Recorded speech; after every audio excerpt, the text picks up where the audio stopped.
Es war klar, dass nicht mehr so viel passiert und dann habe ich mir auch gedacht, ja komm, 2-3 Minuten schaffst du das schon mitzuhalten.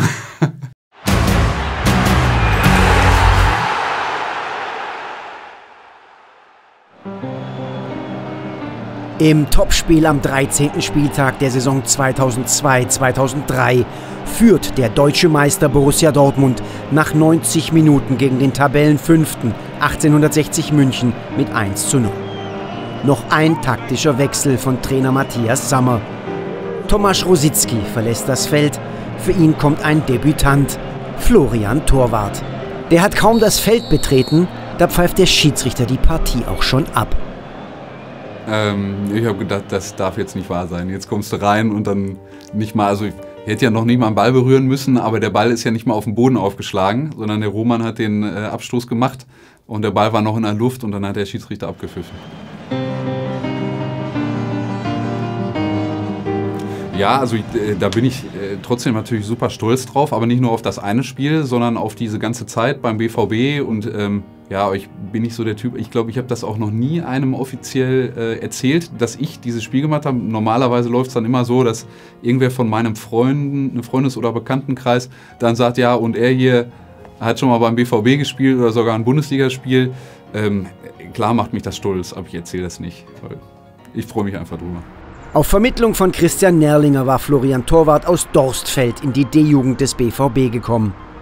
Bei den Schwarz-Gelben wird er Jugendnationalspieler und später sogar Kapitän der deutschen U18-Nationalelf. Wir haben zusammen, meine ich, auch in der Westfalen-Auswahl gespielt. Hatte bei Borussia Dortmund gespielt, schon beim großen Verein. Ich habe beim ganz kleinen Club vom Dorf kam ich immer und habe das bestaunt, was die alle schon mit Borussia Dortmund mal gemacht haben, wo die hingefahren sind und sowas. Und war aber als Typ sowohl bei Westfalen-Auswahl als auch bei der Jugendnationalmannschaft immer sehr angenehm, sehr hilfsbereit, hat sich um viele Sachen gekümmert, deswegen auch U18-Kapitän auch schon gewesen, Verantwortung übernommen. Wirklich die Kernkompetenzen eines Innenverteidigers waren bei ihm gegeben, zweikampfstark und kopfballstark. Der Übergang vom Jugend- zum Seniorenbereich verläuft vielversprechend. In der zweiten Mannschaft des BVB zählt er in der dritthöchsten Spielklasse zu den Besten und wird sogar einige Male in den Profikader berufen. Also beim ersten Mal war das so ein Schock, oh wow, wir sollen jetzt mit denen trainieren und hat dann halt auch gesehen, dass die halt meilenweit von uns entfernt waren. Am Anfang war das sehr einschüchternd, aber irgendwann war es dann Normalität und man musste einfach nur aufpassen, dass man nicht auf dem Platz von den Stammspielern sitzt. Da hat man vielleicht mal einen Rüffel bekommen, aber ansonsten war das dann irgendwann so ganz natürlich, ganz entspannt. Auch in der Champions League gehört er gegen Dynamo Kiew und beim Auswärtsspiel in Liverpool zum Kader. Dann kommt das Bundesliga-Heimspiel gegen 1860 München, bei dem er sich wieder einmal warm läuft. Und dann hat irgendwann ganz am Ende der Matthias Sammer einfach nur gewunken, ja, kommt hier nach vorne und keiner wusste, er hat auch nicht nur einen gewunken, sondern alle sollten kommen, weil das war die letzte Einwechslung. Und dann hat er einfach so auf uns alle gedeutet und hat gesagt, ja komm, zieh dich um, alle haben dumm geguckt. Und ich habe mich ausgezogen und bin dann hingegangen und er hat zum Glück nicht Nein gesagt. Also steht er da, vor ausverkauftem Haus an der Seitenlinie mit Matthias Sammer, bereit für die Bundesliga und das Herz klopft wie wild. Ja, extrem nervös, weil Riesenkulisse. Ich meine, es war klar, dass nicht mehr so viel passiert und dann habe ich mir auch gedacht, ja komm, 2-3 Minuten schaffst du das schon mitzuhalten. Und ja, aber super nervös und dann ja, extrem aufgeregt. Knapp 6 Sekunden dauert sein erster und einziger Einsatz bei den BVB-Profis. Seither steht für Florian Torwart ein Bundesligaspiel zu Buche. Warum eigentlich nur dieses eine? Naja, viel verkehrt gemacht habe ich ja nicht, also kann es nicht daran liegen. Insgesamt muss man sagen, dass mir dann doch ein bisschen was gefehlt hat, um mich Richtung Bundesliga da durchzusetzen.